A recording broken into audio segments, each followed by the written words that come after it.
In 1911, a German schoolteacher who lived an austere, thrifty and lonely life began work on a history of all civilizations. His work was driven by what proved to be a true premonition that a world war was to break out and that he was living in a moment of world crisis of historical significance. So ultimately, in 1918, Oswald Spengler published his book, The Decline of the West, and foresaw the death of the West and Western civilization. His book would become one of the most famous and infamous books of the 20th century, both prediction of Nazism and also often confused with Nazism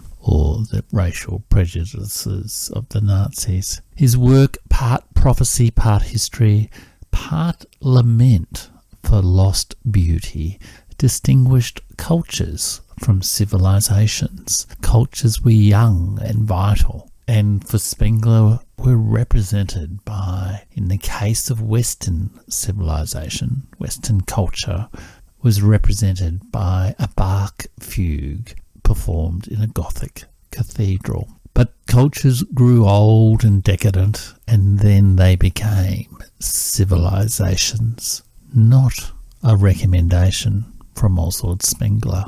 The culture of Europe, what we now know as the West, was in the years before World War I, in Oswald Spengler's mind, in just one such a phase. And ever since, the Anglo-Americans have been trying to prove him wrong, resurrect the idea of the West, of Western civilization, as the ultimate and universal civilization, the civilization that would bring an end to history, the civilization that was included in the game, civilization.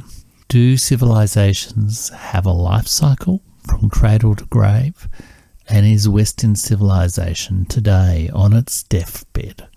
They are the questions for today's Burning Archive.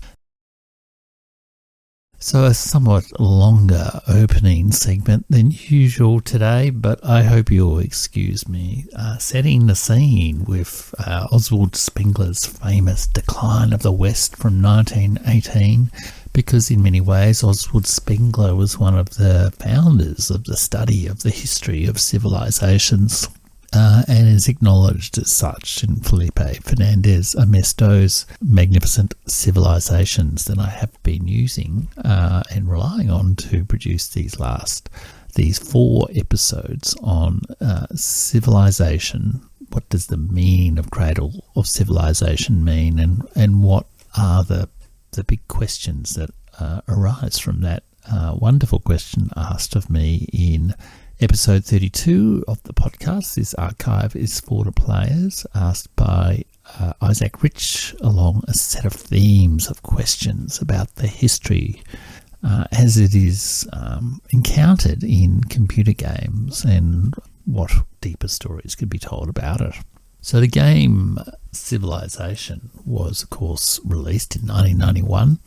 It represents a bit of a polar opposite to Spengler's tale of impending destruction and doom in the period of World War I. In 1991, any American was confident that they had won the game of world history, defeated the Soviet Union, and were enjoying untold prosperity, untold wealth and knowledge, freedom, the greatest country, the most powerful country that had ever lived, but not an empire, just a republic, a democracy. And the optimism, the hope of that era is reflected, I think, in the game Civilization. You know, the wonders of the world, so many of them end up being the wonders of the American 20th century. Whereas Oswald Spengler had a premonition that Europe was about to commit a sort of suicidal war of self-destruction. And he was right to some degree, and not just in World War One, but then through the ensuing tensions in the 1920s and 1930s, and the ultimate disasters of World War Two, or the Great Patriotic War, to give its Russian name. Ultimately, I think neither Spengler nor Sid Meier in Civilization, the game, really provides a account of civilization that I guess I'm happy with. So today what I really want to do is talk a bit about the grand narratives of history, the big ideas of history that we use when we speak about civilizations, these huge either processes or cultural entities that rise from cradles and then fall into ruins, death or oblivion in the jungle. And especially I want to talk about one story that has dominated world history and geopolitics over the last 100 years, and that is the fate of Western civilization, or the West, still a term we commonly use in parlance to describe some kind of loosely affiliated entity associated with America and true civilization. Indeed, I read that quite recently George Soros spoke at the Davos Forum, saying that unless we defeated Vladimir Putin,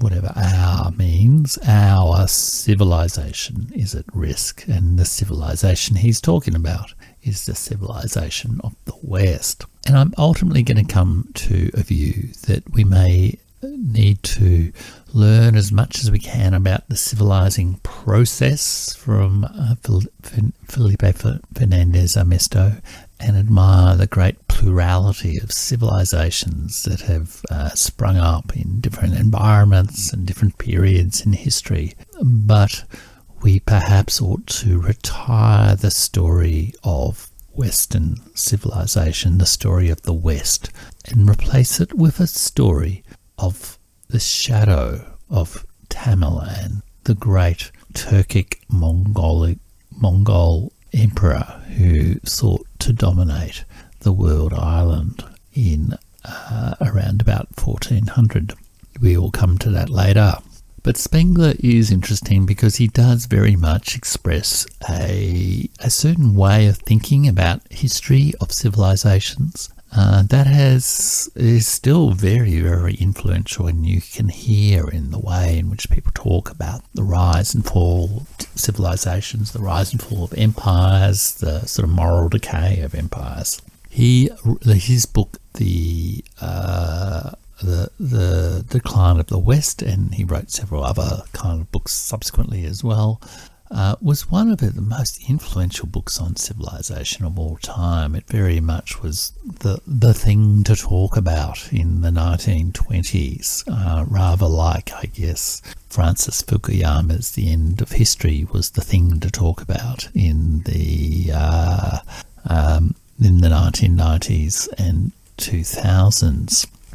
In some ways, he defined the field of the study of civilizations, and I think it's good to give him credit for, if you like, broadening out the examination of civilizations from a more Christian-influenced story of a single tree of the history of mankind, or humankind.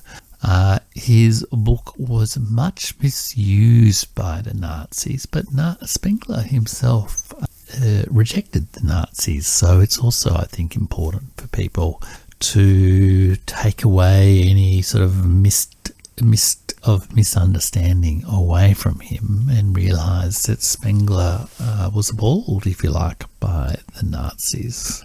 Indeed, shortly before his death, he gave a prophecy that in 10 years' time, a German Reich would no longer exist. And in fact, his prophecy proved right. He was a profound pessimist, expressed in, for example, his statement that peace is a desire, but war is a fact. And as Max Weber said of him, he was a very ingenious and learned dilettante.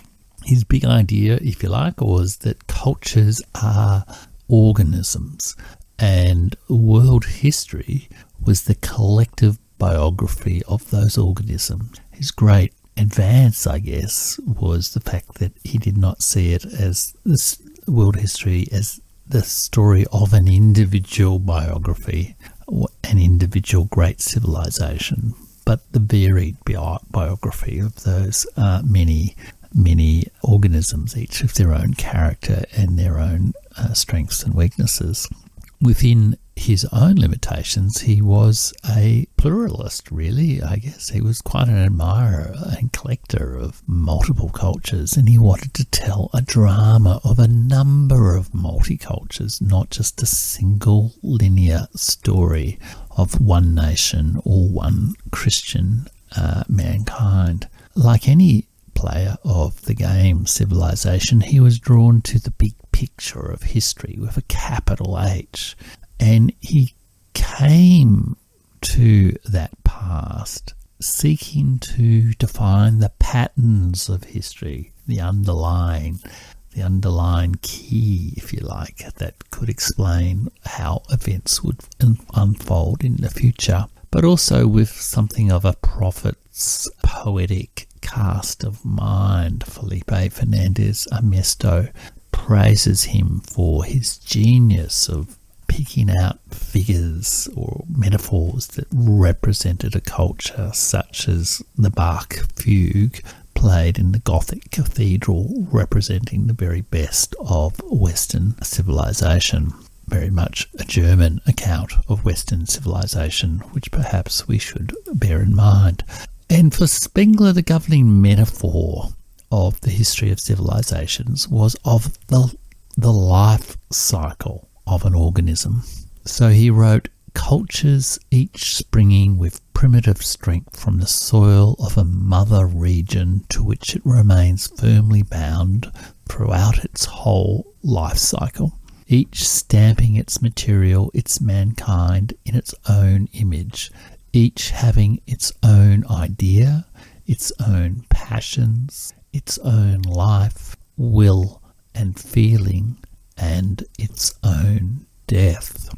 Fernandez Amesto acknowledges Spengler as a giant of the field, but he very much, as you might imagine, does not have any truck with metaphors of life cycle, parallels of progress, development, or diffusion from a cradle of civilization. But it's really the almost instinctive habit we have of imagining histories of cultures, histories of nations, with the same pattern that we have in our own lives of a life cycle: birth, life, death, birth, life, youth, middle age, old age, death, that perhaps constrained the less scholarly and more dilettante Spengler.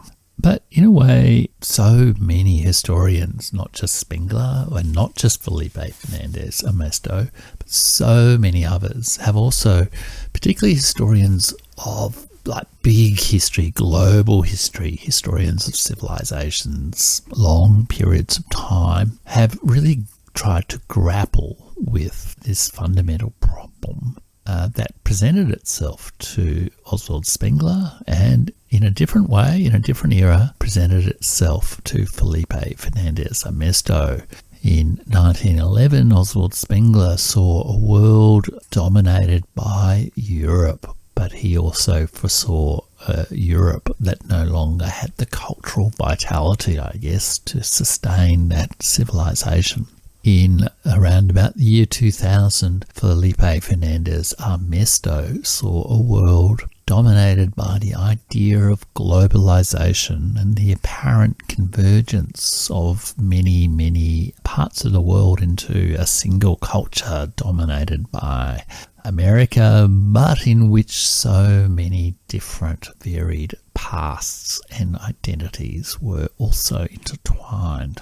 And so this problem, if you like, of this problem not just of the interpretation of history, but of the real facts of history, the rise and dominance of the West, of the civilizations of the Atlantic, of North America and Western Europe and their affiliated countries, including far, far, far away Australia, over the world over the last 200 years has been a fundamental question for historians for decades.